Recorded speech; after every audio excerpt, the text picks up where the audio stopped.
तर शिंदेंच्या दिल्ली वारीवरून संजय राऊतांनी जोरदार टोला लगावला।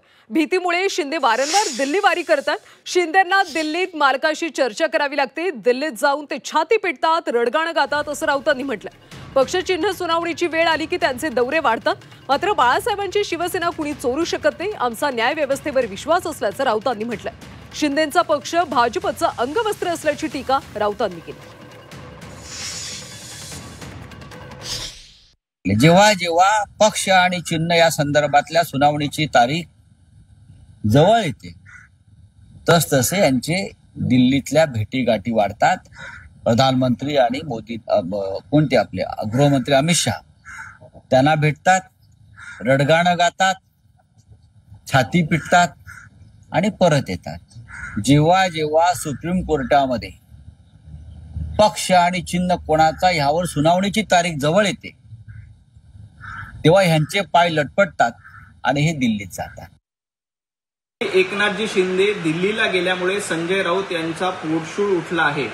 खरं तर एकनाथजी शिंदेंना पंतप्रधान नरेंद्र मोदीजी यांनी तातडीनं भेट दिली, त्यांच्याशी संवाद साधला। संजय राऊत तुमचे नेते उद्धवजी ठाकरे सोनिया गांधींना भेटण्यासाठी दिल्लीमध्ये गेले होते।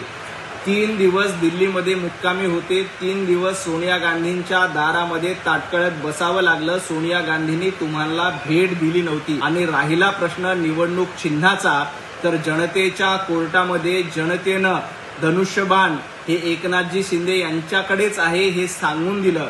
विधानसभेच्या निवडणुकीच्या निकालामध्ये खरी शिवसेना कोणाची आहे, बाळासाहेब ठाकरे यांचे विचार कोण पुढे चालवतं, याच्यावर जनतेने शिक्कामोर्तब केला। मिलने से एक अच्छा वातावरण होता है, सभी लोग मिलना चाहिए। अजीत पवार जी मिलते हैं, एकनाथ शिंदे जी मिलते हैं। क्यों एकनाथ शिंदे जी के बारे में ऐसा जानबूझ के संभ्रम तैयार किया जाता है? वो किसका सुन रहे हैं आप? उनको सवेरे झूठ बोलना है, सवेरे 9 बजे उठ के।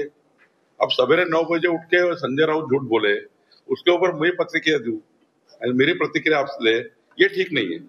माननीय मोदी जी को जो मिलते हैं वो केवल डेवलपमेंट ऑफ महाराष्ट्र की बात करते हैं, महाराष्ट्र में क्या डेवलप होना चाहिए, और मोदी जी भी डेवलपमेंट की बात करते हैं, राजनीतिक बात होती नहीं है। तो इसमें ये इनको लगता है कि महायुति तो और मजबूत हो रही है। एकनाथ जी तो मोदी जी को मिले, फिर एक बार मजबूत हो गई है। ये जो बीच में नमक डालने का काम करते महायुति में,